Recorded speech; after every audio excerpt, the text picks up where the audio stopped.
ये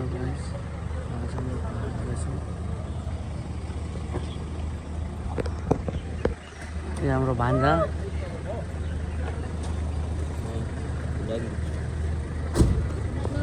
के भान्जे हामीले पहाड जाँदैछौँ आज।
सो गाइस मजाले म बाइकमा पछाडि बसेर अनि बिनासँग मजाले चिसो चिसो मौसममा पहाडतिर लागेँ।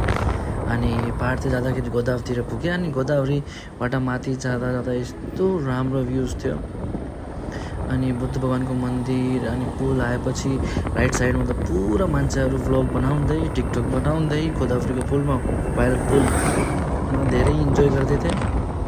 सो लेट्स होप हेर्नु होला। अनि अझै म पुरा एक्सप्लोर गर्छु पहाड Mahendranagar to Dadeldhura to Dipayal Doti. So it was a really great experience with me. Thank you. अनि हेर्नु होला। अनि अझै म देखाउँदै जान्छु अरूलाई सबै बाटो अनि हरियाली नेचर हुन्छ। हस्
सो फाइनली म पुगेँ अब सहजपुर धेरै राम्रो ठाउँ रहेछ अनि त्यहाँ धेरै सामानहरू किन्न पनि पाइन्छ अनि धेरै ब्युटिफुल ठाउँ अनि चिसो ठाउँ।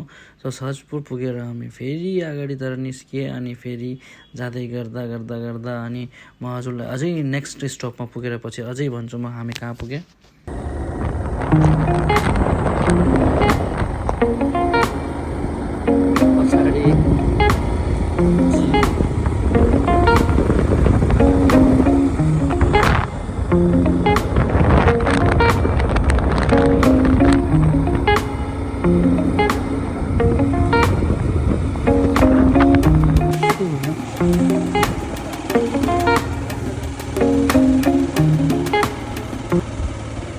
सो गाइस अचानक यति ट्राफिक हेरेर बोल्दा म झक्क परेँ। यत्रो बिचमा बाटोमा पाहाडमा यति किन ट्राफिक भएर अनि ट्राफिक हेर्दा हेर्दा गाडीहरूको त लाइन थियो अनि मेरो दिजु मेरो भान्जाहरू पनि ब्याक साइड आउनु हुन्थ्यो।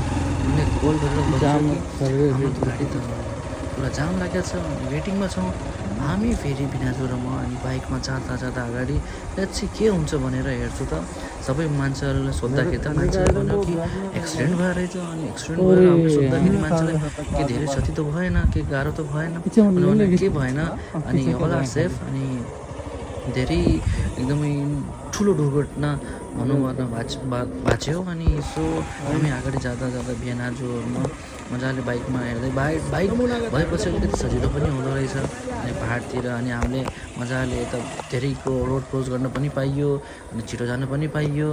सो हेर्दा हेर्दा गाडी त अझै त झन् बढ्दा फेरि हामीले एक्लै हेर्दाखेरि त ट्रक र बसको त एक्सिडेन्ट भएर रहेछ मान्छेहरूलाई सोद्धाखेरि त अनि हेर्दाखेरि धेरै डेन्जर एक्सिडेन्ट भएर रहेछ। बट भगवान्को कृपाले कसैलाई केही पनि भएन ड्राइभरहरू दुइटा सेफ थिए उठेर अनि सो धेरै गाइस यस्तो बेलामा धेरै भिडभाडको बेलामा धेरै एकदम केयर गरेर हिँड्नुपर्छ सेफ हिँड्नुपर्छ। सबैलाई म यही भन्न चाहन्छु सेफ हिँड्नु आफ्नो ध्यान राख्नु। Thank you. अब हामी अगाडि गएपछि हामी नेक्स्ट स्टपमा मजाले कुरा गरौँला हस् त।